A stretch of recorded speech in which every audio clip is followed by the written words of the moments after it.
My sister-in-law gave everyone gifts except me. I took everything away from her. My sister-in-law Rachel had been deliberately excluding me from gift exchanges for 7 years since I married her brother Kevin, and she made it obvious every single time. At Christmas, she'd hand out beautifully wrapped packages to Kevin's parents, his other siblings, their spouses, every cousin, every child, even the neighbor who watered their plants. But when it came to me, she'd look right through me like I didn't exist. She'd say she ran out of time or money or ideas, but then pull out an extra gift for someone who stopped by unexpectedly. At her birthday party, she'd thank everyone for their presents individually except mine, which she'd leave unopened in the corner. At family white elephant exchanges, she'd bring exactly enough gifts for everyone minus one and pretend she miscounted when I sat there empty-handed. Kevin said Rachel was just forgetful, but Rachel remembered every birthday, anniversary, and pet adoption date for 37 other family members. She had a color-coded calendar with everyone's preferences and sizes and wish lists except for mine, because I apparently didn't exist in her world. His parents, George and Marie, would awkwardly try to share their gifts with me while Rachel watched smirking. Other family members started bringing extra generic gifts, assuming Rachel would forget me again, which she always did. The worst was our wedding, where Rachel gave Kevin an envelope with $5,000 for his future and told everyone at the microphone that this was for her brother only.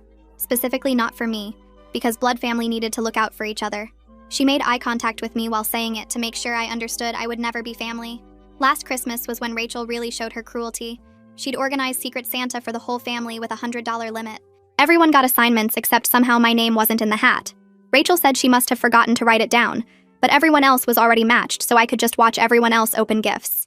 She gave Kevin a watch worth $300 in front of me and said real siblings didn't need spending limits. She gave his mother designer perfume and his father golf clubs, and his cousin's baby a savings bond. But when 5-year-old Timmy asked why Aunt didn't get anything, Rachel said sometimes people don't deserve presents. A child asked why I didn't deserve presents, and Rachel just shrugged, saying, "Not everyone can be special." I spent that entire Christmas watching 40 people open gifts while sitting there like furniture Rachel had to walk around. That's when I learned something interesting about Rachel's situation. She'd been living off her grandmother Dorothy's promise of inheritance for years, running up credit cards and taking loans because Dorothy was 93 and worth $2 million. Rachel was the only grandchild who visited regularly, and Dorothy had told everyone Rachel would get everything for being such a devoted granddaughter. Rachel had already spent probably $300,000 she didn't have yet on a house and cars and jewelry, assuming Dorothy would die soon. What Rachel didn't know was that Dorothy had been talking to me at every family gathering while Rachel was busy ignoring my existence. Dorothy would sit next to me during gift exchanges and pat my hand while watching Rachel exclude me. Dorothy asked me once why Rachel was so cruel, and I just said some people show their true character through small actions. Dorothy started requesting I visit her without telling Rachel. We'd have tea and talk about her travels and her late husband, and how disappointed she was in how materialistic Rachel had become. Dorothy said Rachel only visited to ask about the will and check if Dorothy was still healthy enough to live alone. Dorothy said Rachel had been measuring her house for renovations while Dorothy was still living in it. One day, Dorothy asked me to drive her to her lawyer's office for a routine update to her will. She didn't tell anyone else about this appointment. A month later, Dorothy passed peacefully in her sleep at 94. Rachel immediately started planning what to do with her inheritance. She quit her job the day after the funeral, saying she'd never have to work again. She listed her current house for sale and put an offer on a mansion. She traded in her car for a luxury SUV she couldn't actually afford yet. She threw a party to celebrate Dorothy's life, which was really to celebrate her own windfall. At the will reading, Rachel showed up in a new designer outfit she'd bought on credit. She brought a notebook to write down account numbers and property addresses. She'd already contacted contractors about renovating Dorothy's house. She sat in the front row with a huge smile while the lawyer started reading. The lawyer announced Dorothy had left her entire estate to various charities and family members who'd shown genuine kindness without expecting rewards. Kevin got $50,000 for being a good nephew. His parents got the vacation home. His cousins got trust funds for their children. I got Dorothy's jewelry collection worth $400,000 because Dorothy said I was the only one who treated her like a grandmother instead of a bank. Rachel got Dorothy's collection of refrigerator magnets from different states because Dorothy said Rachel needed to remember there were more important things than money. Rachel screamed that I'd manipulated Dorothy and stolen her inheritance. Rachel lunges across the lawyer's desk trying to grab the will documents while screaming that I seduced Dorothy and poisoned her mind against her own granddaughter. The lawyer calmly presses a button under his desk, and 2 security guards appear within seconds to restrain Rachel as she thrashes and shrieks accusations at me.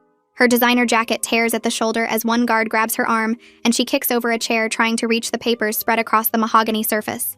The other guard blocks her path, and she spits at him, calling him a traitor for protecting a thief. Her face turns red and veins bulge in her neck as she screams that I stole everything from her, and she'll make sure everyone knows what I did. The guards drag her backward toward the door while she claws at the air, reaching for the documents that list Dorothy's final wishes. Her expensive heels scrape against the carpet, leaving black marks as she fights against the guards pulling her away from the desk. Kevin sits frozen in his chair, staring at me with an expression I can't read while his parents try to calm Rachel down. I feel everyone's eyes on me and my hands shake as I clutch my purse, wondering if they all think I manipulated a dying woman, even though I genuinely loved Dorothy. Marie touches Rachel's shoulder, trying to soothe her, but Rachel jerks away and screams that her own family is choosing a stranger over blood. George stands up and tries to grab Rachel's other arm, but she pulls free and lunges toward me again, making me flinch back in my chair. The guards tighten their grip, and one of them warns Rachel that they'll call the police if she doesn't calm down immediately. Kevin still hasn't moved or said anything, and his silence feels worse than Rachel's screaming, because I need him to defend me, but he just sits there staring. Rachel's husband, Philip, finally manages to pull her out of the office, while she screams that she'll contest the will and prove I brainwashed Dorothy. The lawyer waits until the door closes before explaining that Dorothy anticipated this reaction and left a detailed letter explaining her reasoning for each bequest. He pulls a folder from his desk drawer, and I see Dorothy's handwriting on the top page, which makes my throat tighten. The room feels too quiet after Rachel's screaming, and I can hear the clock on the wall ticking and someone breathing heavily behind me. The lawyer reads Dorothy's letter aloud, and my eyes fill with tears as she describes our tea visits and how I never asked about money or inheritance. Dorothy wrote that Rachel measured her house for renovations while Dorothy was still living there, and only visited to check if Dorothy was still healthy enough to live alone. The lawyer's voice stays steady as he reads Dorothy's words about watching Rachel ignore me at family gatherings, and how disappointed she felt seeing her granddaughter show such deliberate cruelty. Dorothy described the Secret Santa incident where she watched me sit alone while everyone else opened gifts, and Rachel told little Timmy that some people don't deserve presents. My tears fall onto my hands folded in my lap, and I try to wipe them away quickly, but more keep coming. Kevin's parents, George and Marie, exchange uncomfortable glances as the lawyer continues reading how Dorothy was disappointed in Rachel's materialism and how Rachel had spent $300,000 she didn't actually have yet.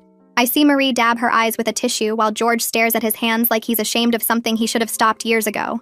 The lawyer reads about Rachel quitting her job the day after Dorothy's funeral and listing her house for sale before Dorothy was even buried. Dorothy wrote that she knew Rachel never loved her as a grandmother, but only as a source of money, and that broke her heart more than anything else.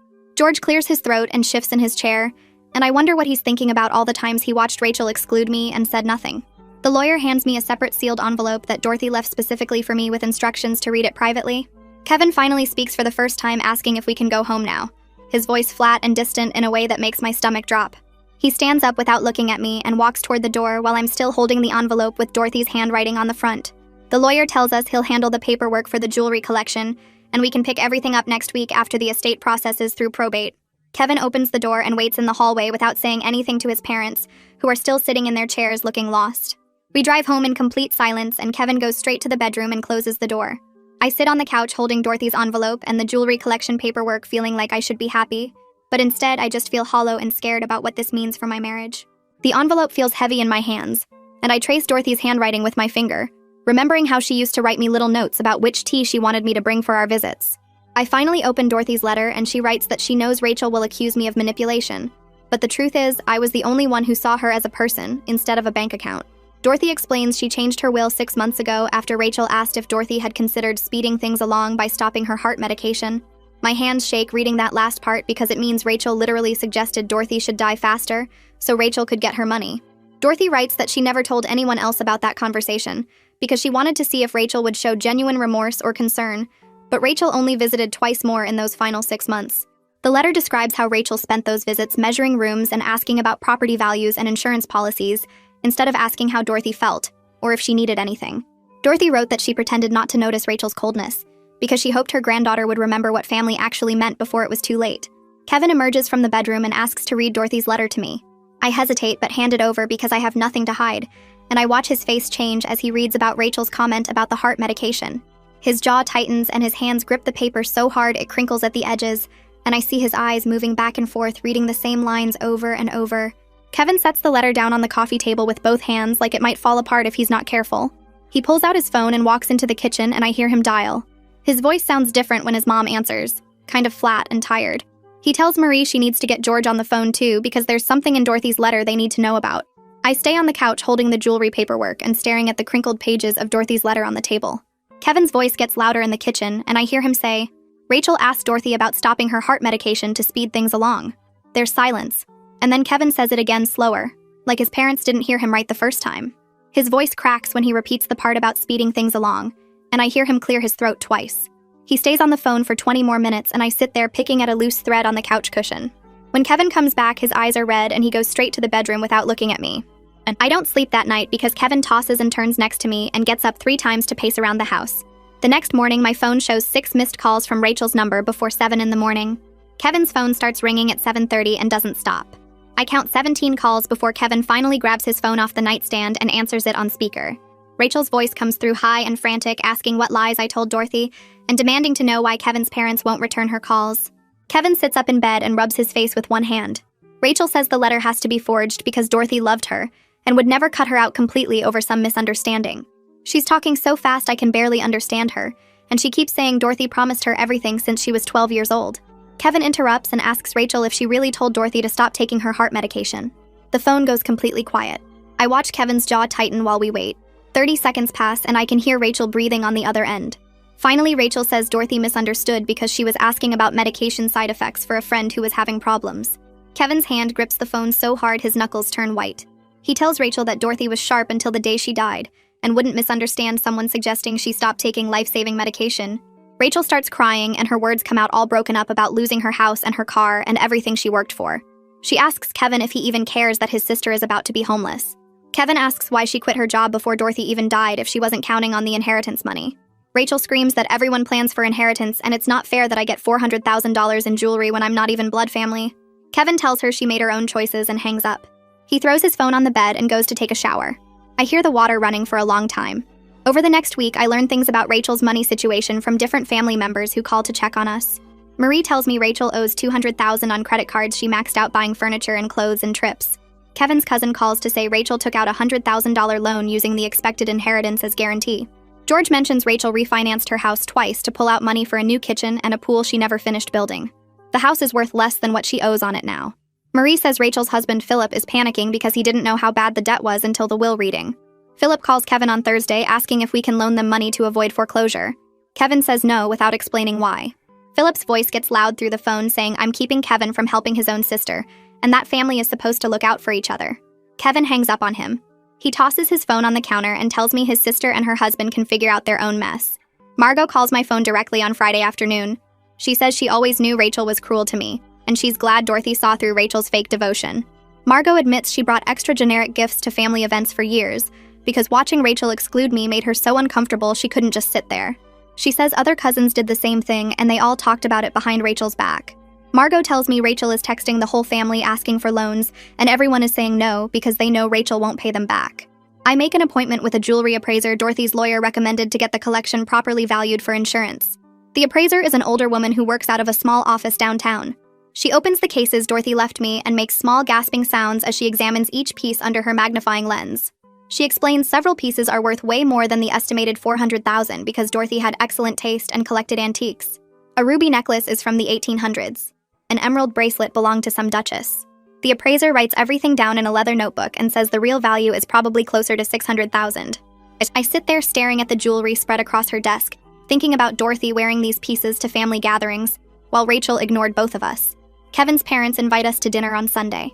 Marie opens the door and hugs me for a long time before letting us inside. George pours wine and we sit at their dining room table with the good dishes Marie only uses for special occasions. Marie apologizes for not standing up to Rachel more forcefully over the years. She says she knew Rachel was excluding me, but she thought it was just sister-in-law jealousy that would fade over time. George says they didn't realize how calculated and cruel it was until they heard about the heart medication comment. He tells Kevin they failed both of us by making excuses for Rachel's behavior. Marie starts crying and says Dorothy was right to leave me the jewelry because I treated her like a grandmother, instead of someone who owed the family money. Marie touches my arm gently and asks if I plan to sell Dorothy's jewelry collection now that it's officially mine. I open my mouth expecting to say yes because $400,000 could change our lives, but instead I hear myself say no. The word surprises me as much as it surprises Marie. I explain that every piece reminds me of our tea visits, and the stories Dorothy told about wearing the ruby necklace to her first symphony, or the emerald bracelet on her honeymoon in Paris. Marie's eyes fill with tears, and she pulls me into a tight hug saying that's exactly why Dorothy left the collection to me, because I loved the stories more than the value. George pats my shoulder and says Dorothy knew what she was doing when she changed her will. Kevin drives us home and we're both quiet in the car, exhausted from the emotional weight of the day. We pull into our driveway around 8 that evening, and I'm already thinking about taking a hot shower when I notice Rachel's car parked on the street. Rachel gets out and marches toward our front door before we can even close the car doors. She's changed out of her designer outfit into jeans and a sweatshirt, but her face still has that desperate, angry look from the lawyer's office. Kevin steps in front of me as Rachel reaches our porch demanding to see the jewelry collection right now. She says several pieces belong to her great-grandmother and should stay in the blood family instead of going to someone who married into it. I tell her the jewelry is Dorothy's to leave to whoever she wanted and Dorothy wanted me to have it. Rachel's voice gets louder, saying I manipulated a 94-year-old woman and stole what rightfully belonged to her. Kevin tells his sister to leave our property immediately. Rachel ignores him and tries to push past into our house. Kevin blocks the doorway and pulls out his phone, saying he'll call the police if she doesn't leave in the next 60 seconds. Rachel stares at him like she can't believe her own brother would choose his wife over his sister. She backs down the porch steps, pointing at me and saying this isn't over before getting in her car and driving away with her tires squealing.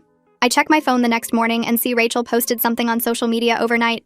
The post says she's devastated because someone manipulated her vulnerable elderly grandmother and stole her inheritance from the rightful family. Rachel wrote that Dorothy wasn't thinking clearly in her final months, and someone took advantage of that confusion to redirect money that should have gone to blood relatives. The post has already gotten 15 comments, and I feel sick reading them until I realize most comments are defending me. Kevin's cousin Margot wrote that Rachel is rewriting history, and everyone knows Rachel only visited Dorothy to ask about the will. Another cousin points out that Dorothy was sharp as a tack until the day she died and made her own choices. Kevin's uncle comments that maybe Rachel should look in the mirror and ask why Dorothy decided to change her will in the first place. Kevin's Aunt Aria posts a long comment describing last Christmas's Secret Santa incident in detail. She writes about how Rachel deliberately left my name out of the hat and made me sit there watching 40 people open gifts. Aria describes 5-year-old Timmy asking why I didn't get anything, and Rachel shrugging and saying some people don't deserve presents. The comment gets dozens of reactions from family members who were there and witnessed Rachel's cruelty over 7 years. People start sharing their own stories in the replies about times Rachel excluded me or made cruel comments. Kevin's other cousin writes about the wedding when Rachel gave Kevin $5,000, specifically not for me, and made sure everyone heard her say blood family comes first. Another relative mentions Rachel measuring Dorothy's house for renovations while Dorothy was still alive in it. I watch the post turn into a public accounting of Rachel's behavior and feel both vindicated and uncomfortable, because this is Kevin's sister getting destroyed by her own family. Rachel deletes the entire post 3 hours later, but it's too late because multiple people already took screenshots. Kevin's cousin shares the screenshots in the family group chat with a message saying, Rachel needs to take responsibility for her own choices instead of blaming others for the consequences. The group chat explodes with people commenting and arguing. Some defend Rachel, saying family should stick together during hard times. Others point out that Rachel created this situation herself by spending money she didn't have and treating family members cruelly for years. Kevin's mom, Marie, posts in the chat, asking everyone to please stop fighting and remember that Dorothy just died. George adds that Dorothy made her decisions for reasons she explained clearly in her letter, and everyone needs to respect that. The chat goes quiet after his parents intervene, but I can tell the family is permanently divided over this. A letter arrives at our house 4 days later from a law firm I don't recognize. Kevin opens it and his face goes pale as he reads.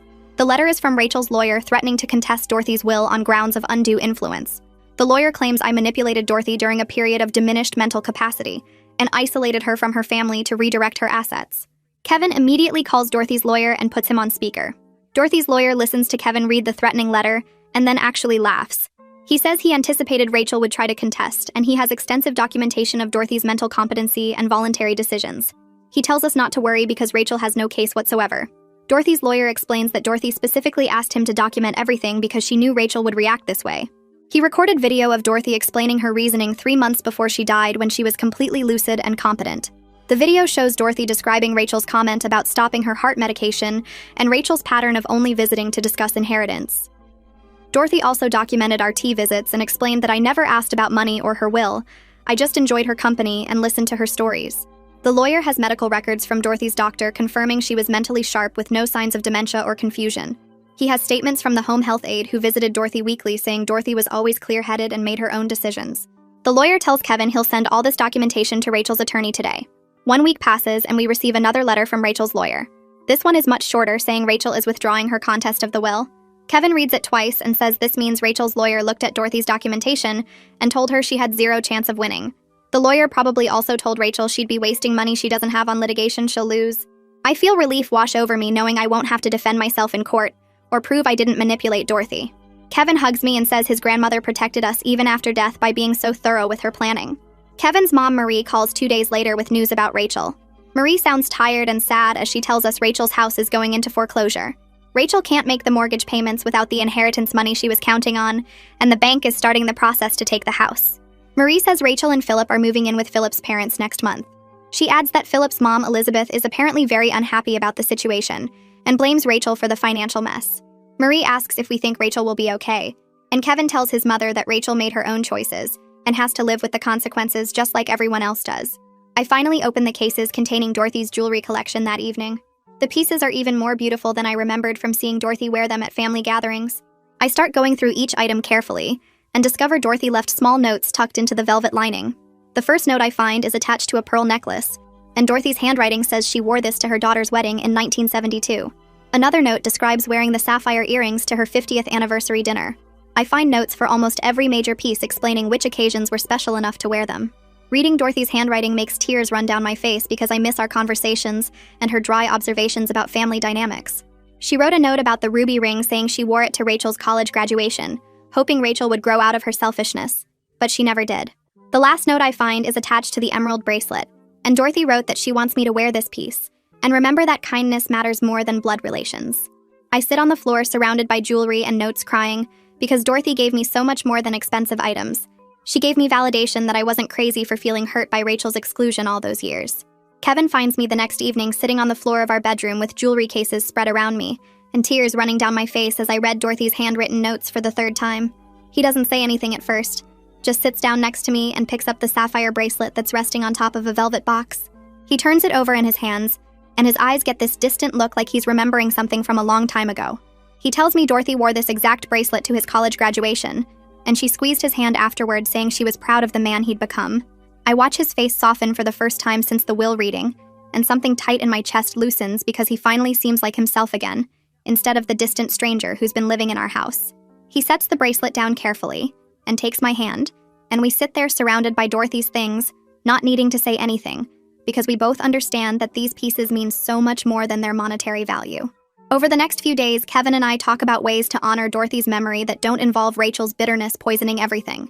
I suggest hosting a small gathering at our house for the family members who genuinely cared about Dorothy as a person, rather than a bank account. Kevin agrees immediately and says his parents can come, but Rachel and Philip are absolutely not welcome in our home. Hearing him say that out loud feels like he's finally choosing our marriage over protecting his sister from consequences she brought on herself. We spend an afternoon making phone calls and sending invitations to Kevin's parents, his cousins, a few aunts and uncles who always treated Dorothy with real affection. Marie sounds relieved when Kevin tells her about the gathering, and she asks if she can bring photo albums from Dorothy's younger years. Kevin says yes and hangs up looking lighter than he has in weeks. The memorial gathering happens on a Saturday afternoon 3 weeks after the will reading. I wear Dorothy's pearl necklace, the one with the note about her daughter's wedding in 1972, and I feel Dorothy's presence like she's standing right next to me, approving of this celebration. Marie arrives first carrying 2 large photo albums, and she hugs me tightly before setting them on the coffee table. George follows her in, looking uncomfortable but sincere, and he shakes Kevin's hand and tells us this is a good thing we're doing.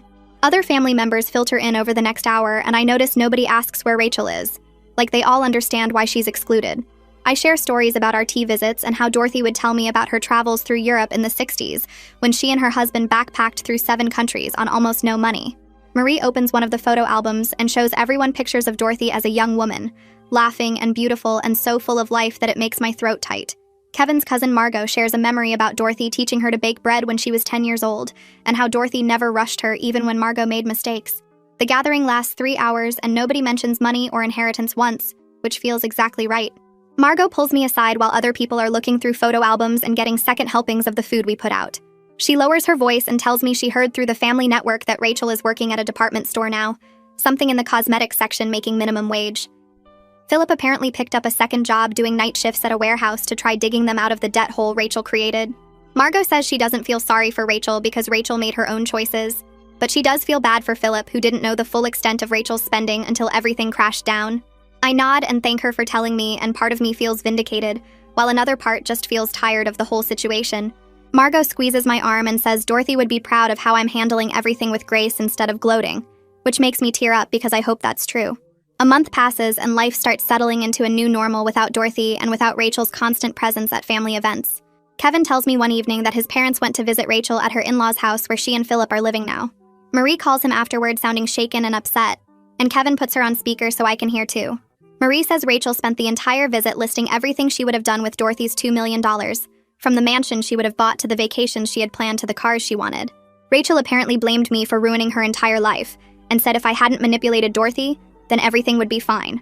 Marie's voice breaks when she tells us that Rachel seems consumed by bitterness and anger, unable to accept that Dorothy made her own choices based on Rachel's own behavior over the years. Kevin tells his mother that Rachel needs to face reality and stop blaming other people for consequences she brought on herself. After the call ends, Kevin holds me while I cry because hearing about Rachel's ongoing hatred hurts, even though I know I didn't do anything wrong. George calls Kevin's phone 2 weeks later, and this time Kevin doesn't put it on speaker, but I can hear his father's voice getting louder and more agitated. Kevin's face goes hard and cold as he listens, and when he finally speaks, his voice is ice. He tells his father that Rachel is not welcome in our home ever again, and we need space from anyone who can't accept that Dorothy made her own choices. I wait until he hangs up to ask what happened, and Kevin tells me that Rachel said she wishes I would die, so the jewelry would come back to the family where it belongs. The words hit me like a physical blow, and I have to sit down because someone actually wished for my death over material possessions. Kevin kneels in front of me and takes both my hands, and promises that we're done trying to maintain a relationship with Rachel, that some things can't be forgiven or overlooked. He says his parents can have a relationship with their daughter if they want, but we're establishing firm boundaries, and Rachel crossed the final line. Over the following weeks, I struggle with guilt about Rachel's situation even though logically I understand I didn't cause any of it. I lie awake some nights thinking about her working retail and living with in-laws who resent her presence, and wonder if I should feel worse than I do. Kevin catches me staring out the window one afternoon lost in these thoughts, and he sits next to me and reminds me of the facts.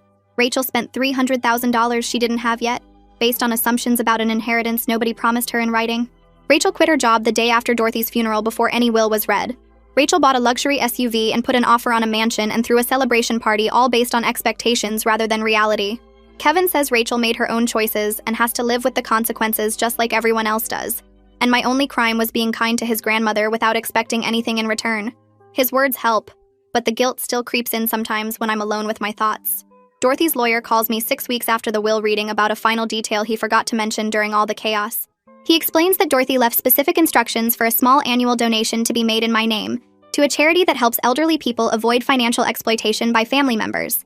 The amount is $5,000 per year to come from the interest on a separate account Dorothy set up specifically for this purpose. I have to laugh at the bitter irony because Dorothy essentially created a lasting memorial to exactly what Rachel tried to do to her. The lawyer says Dorothy wrote in her instructions that she hoped this donation would help other elderly people recognize when family members viewed them as ATMs instead of human beings.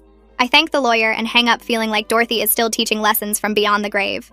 Kevin's relationship with Rachel remains completely broken, and he tells his parents during a Sunday dinner at their house that he's not ready to be in the same room with her yet. Marie's face falls, and she asks if he thinks there might be reconciliation someday for the family's sake. Kevin says maybe eventually, but not anytime soon, that Rachel needs to do serious work on herself before he's willing to consider rebuilding any kind of relationship. George nods slowly like he understands even if he doesn't like it, and I feel grateful that Kevin's parents aren't pushing us to forgive and forget, just to make family gatherings easier. Marie hugs me before we leave and whispers that she's sorry for not protecting me better from Rachel's cruelty over the years. I tell her it's not her fault, and that what matters is moving forward, and she squeezes my hand with tears in her eyes.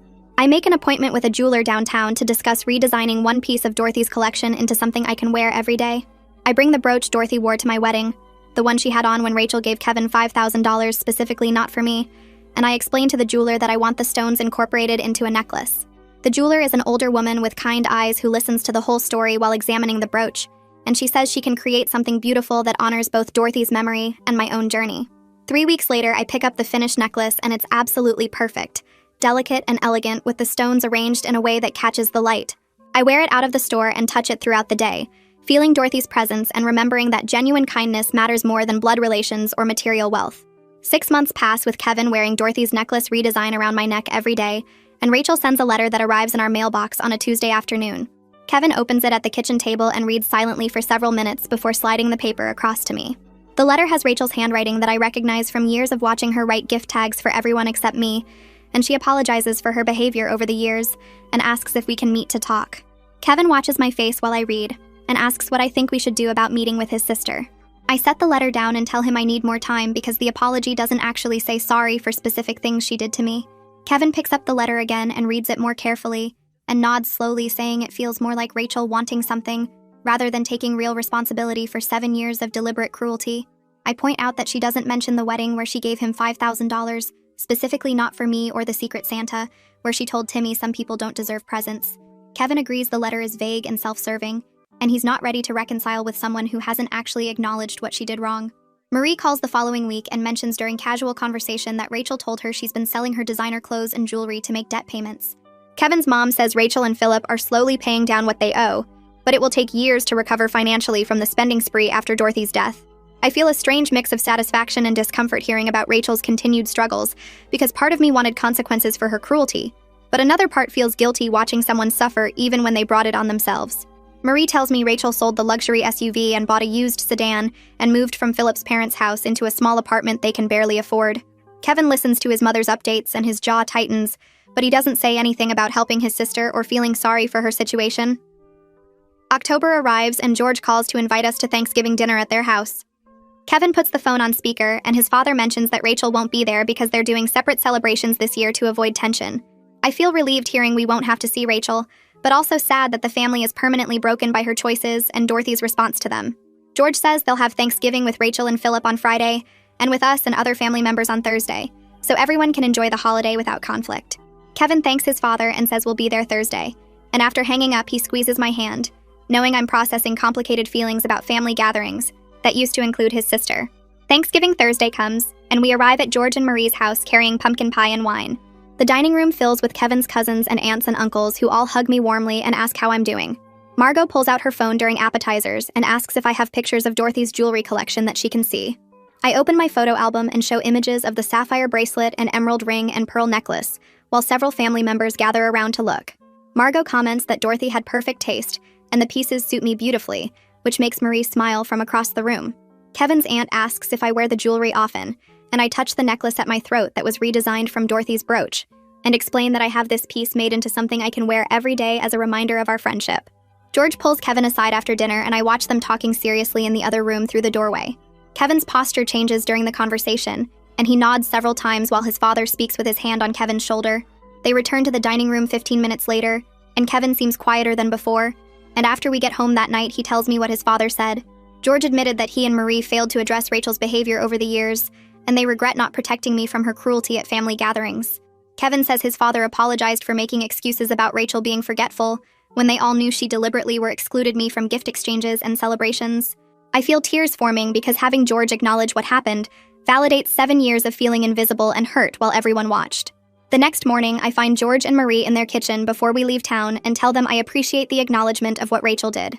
Marie's eyes fill with tears, and she asks if I can forgive them for not standing up to their daughter sooner. I tell them honestly that what matters most now is that Kevin and I are solid, and I have good memories of Dorothy to hold on to instead of bitterness about Rachel. Marie hugs me tightly and says Dorothy would be proud of how I've handled everything with grace instead of revenge. George adds that watching me wear Dorothy's jewelry and speak kindly about his mother reminds him that character shows through actions, not words. December approaches, and I think about last Christmas where Rachel organized Secret Santa and deliberately left my name out of the hat. I remember sitting there watching 40 people open gifts while 5-year-old Timmy asked why I didn't deserve presents, and Rachel shrugged, saying not everyone can be special. This year feels different because Kevin and I decide to host Christmas dinner at our house, and Rachel isn't invited, which feels like the ultimate reversal of every holiday where she was excluded me. Kevin suggests we create the kind of celebration Dorothy would have wanted with genuine warmth instead of performative gift-giving. We sit at our dining room table with invitation cards and make a list of family members who showed genuine kindness over the years. Kevin and I address envelopes to his parents and Margot and other cousins and aunts and uncles who brought me extra gifts when Rachel forgot me. The guest list notably excludes Rachel and Philip, which makes our boundaries clear to everyone receiving invitations. I write personal notes inside each card mentioning specific moments when that person showed me kindness during years of exclusion. Kevin reads my notes and says Dorothy would love seeing me create the family gathering. Rachel never allowed me to be part of with grace instead of spite. Marie calls 3 days after receiving her invitation and asks if we're sure about excluding Rachel from Christmas. Her voice sounds uncertain, and she says it feels harsh, even though she understands why we're doing it. I gently remind Marie about 7 years of deliberate exclusion and the Secret Santa incident where Rachel told a child I didn't deserve presents in front of the whole family. Marie goes quiet on the phone for several seconds before saying she needed that reality check because she'd been starting to feel sorry for Rachel's financial situation and forgetting the cruelty that caused Dorothy to change her will. Kevin takes the phone and tells his mother that Rachel made choices and we're making ours, and we hope she and George will still come to our house for Christmas. Marie says yes, they'll be there, and she's proud of us for setting healthy boundaries even when it's difficult. Marie says yes, they'll be there, and she's proud of us for setting healthy boundaries even when it's difficult. I start shopping for Christmas gifts the next week and walk through stores thinking about what each person would actually like instead of what looks expensive or impressive. For George, I find a book about vintage cars because I remember him mentioning he used to restore them in his 20s. For Marie, I pick out a soft scarf in her favorite shade of blue that she can wear when she takes her morning walks. For Margot, I choose a photo album so she can organize the pictures of Timmy that she's always talking about wanting to display. Kevin helps me wrap everything at our dining room table, and we use simple brown paper with twine instead of the elaborate bows and ribbons Rachel always used to show off. He runs his hand over one of the wrapped packages and tells me Dorothy would love seeing me create the kind of family gathering Rachel never allowed me to be part of. I arrange the gifts under our tree, and the pile looks smaller than Rachel's displays, but somehow more meaningful. On Christmas Eve, I'm making cookies when my phone buzzes with a text from Margot, asking if she can bring an extra gift for me since Rachel won't be there to forget me this year. I laugh out loud, and Kevin looks up from the dough he's rolling, asking what's funny. I show him the message, and he shakes his head smiling before I text back that it won't be necessary, but I appreciate her looking out for me all these years. Margot responds with 3 heart emojis and says she's excited to see our house decorated. Christmas morning arrives cold and bright, and I wake up nervous about hosting even though I've been planning this for weeks. Kevin squeezes my hand and reminds me that everyone coming today actually wants to be here. The doorbell rings at 11, and suddenly our house fills with family members who hug me warmly and compliment the decorations I spent days arranging. George walks through our living room looking at the lights and ornaments and comments that this feels more like Dorothy's spirit of genuine connection than the performative gatherings Rachel used to orchestrate around gift displays. Marie helps me set out food in the kitchen and tells me she can feel the difference in the energy compared to previous years. We gather in the living room for the gift exchange, and everyone participates equally without anyone being left out or forgotten. I watch Kevin's face light up as family members thank each other sincerely for thoughtful presents instead of expensive ones. Marie opens her scarf and immediately wraps it around her shoulders before leaning over to whisper to me that this is what Christmas should feel like. I realize Dorothy's final gift was teaching everyone the difference between genuine relationships and transactional ones. Timmy sits on the floor surrounded by wrapping paper and suddenly looks up at Margot asking where Rachel is this year. The room goes quiet for a second before Margot gently explains that Rachel is spending Christmas with other family. Timmy nods and says he's glad because last year Rachel made him feel bad for asking why I didn't get presents. Several adults exchange uncomfortable glances, but nobody corrects him because he's just being honest about what he remembers. After dinner, I go to our bedroom and bring out the emerald ring Dorothy wore to family gatherings. Everyone gathers around as I hold it up to the light and share the story Dorothy told me about her husband proposing with it 60 years ago. Marie gets teary-eyed and George clears his throat several times while I describe how Dorothy said yes while wearing her best dress at a restaurant overlooking the harbor. Other family members start sharing their own memories of Dorothy, and the room fills with laughter and a few more tears. Kevin's parents pull us aside before leaving, and George says watching today made him realize how much damage Rachel's exclusion caused over the years, and how strong our marriage is for surviving it. Marie adds that she's proud of how I've turned hurt into grace instead of bitterness. They hug us both and promise to come back for New Year's Eve. January arrives with snow and cold temperatures, and I'm sorting mail when I see an envelope with Rachel's handwriting. My stomach tightens, but I open it and find a 3-page letter specifically apologizing for the wedding incident, the Secret Santa exclusion, and years of treating me as invisible. The letter acknowledges she was cruel because she resented me for being kind to Dorothy in ways Rachel couldn't be bothered to be. She writes that watching me receive the inheritance made her realize Dorothy saw through her fake devotion. Kevin reads the letter when he gets home from work, and we sit together on the couch discussing whether this apology feels genuine. He points out that this letter names specific incidents and takes responsibility instead of making excuses. I tell Kevin I'm willing to meet with Rachel for coffee to hear what she has to say, though I'm not promising forgiveness or restored relationship. He nods and says he thinks that's fair, and he'll text Rachel to set something up. 2 weeks later, we meet Rachel at a coffee shop halfway between our houses. She walks in looking different with less polish and more wear showing in her face and clothes. We sit at a corner table and Rachel orders plain coffee instead of the elaborate drinks she used to get. She tells me she's been in therapy working on her entitlement issues and materialism. She says she's finally understanding that Dorothy's will wasn't about me manipulating anyone, but about Rachel's own failures to be a decent person. Rachel sets her coffee cup down, and her hands shake slightly as she looks directly at me for the first time. She says she needs to tell me something that makes her sick to think about now. She admits she once suggested to Dorothy that maybe the heart medication was doing more harm than good, and perhaps Dorothy should consider stopping it to see how she felt naturally. The words hang in the air between us, and I feel my stomach turn, because that's not a casual suggestion about medication. That's Rachel trying to speed up an inheritance. She says she's horrified by who she became when all she could think about was money and what she'd do with it. She doesn't ask me to forgive her or try to explain away what she did. She just sits there looking smaller than I've ever seen her, and says she caused real pain to me and to Dorothy, and she's working on becoming someone different. Kevin shifts in his seat next to me, and I can feel his tension, because hearing his sister admit to something this dark changes everything about their relationship. I take a breath and tell Rachel I appreciate that she's being honest and taking responsibility, but 7 years of deliberately making me feel invisible and unwanted can't just disappear because we had one conversation over coffee. Rachel nods slowly and stares at her hands while I continue talking. I say that she made me dread every family gathering and every holiday for years, and watching everyone else open gifts while I sat there like furniture really damaged something in me. Rachel looks up with tears in her eyes and says she understands completely, and she's not expecting things to go back to normal or even be good between us. She adds that she hopes maybe someday I might be willing to have a distant but civil relationship for Kevin's sake and for future family events where we'll both be present. She says she knows that's asking a lot, but she wants to at least be able to be in the same room without making everyone uncomfortable. Kevin finally speaks up and tells Rachel he needs a lot more time to rebuild any kind of trust with her, but he's willing to work toward having a relationship again if she keeps going to therapy and shows real change over time instead of just saying the right things once. Rachel wipes her eyes and agrees immediately. She says she knows she completely destroyed the sibling bond they used to have, and she needs to earn back even the most basic level of civility and respect. She tells Kevin she doesn't expect him to include her in holidays or family events right now, and she'll understand if it takes years before he's ready. Kevin nods and we finish our coffee quickly because the conversation feels too heavy to continue. We leave the coffee shop and drive home mostly in silence, both processing what just happened and what it might mean for the future. 6 months pass with occasional texts between Kevin and Rachel, but no in-person meetings. George calls to invite us to a small family barbecue at their house and mentions casually that Rachel will be there too. I feel my chest tighten at the news, but Kevin squeezes my hand and asks if I'm okay with going. I tell him we can't avoid her forever, and this is our first family event together since the will reading happened. The day of the barbecue arrives, and I deliberately choose to wear Dorothy's emerald ring on my right hand, where it catches the sunlight. We arrive at George and Marie's house, and I spot Rachel immediately standing near the fence on the far side of the yard, talking quietly with Marie. Rachel glances over when we walk in but doesn't approach us or wave, just gives a small nod of acknowledgement before turning back to her conversation. Throughout the afternoon, Rachel stays on her side of the yard while we stay on ours, and the physical distance feels intentional and respectful of the boundaries we set. I'm helping Marie bring out food when I catch Rachel looking at my hand where Dorothy's emerald ring sits, and her expression isn't the bitter anger I expected, but something softer that might be regret or acceptance or both. I realize in that moment that Dorothy's final lesson was teaching all of us that genuine relationships can't be bought or inherited, but have to be earned through consistent kindness over time.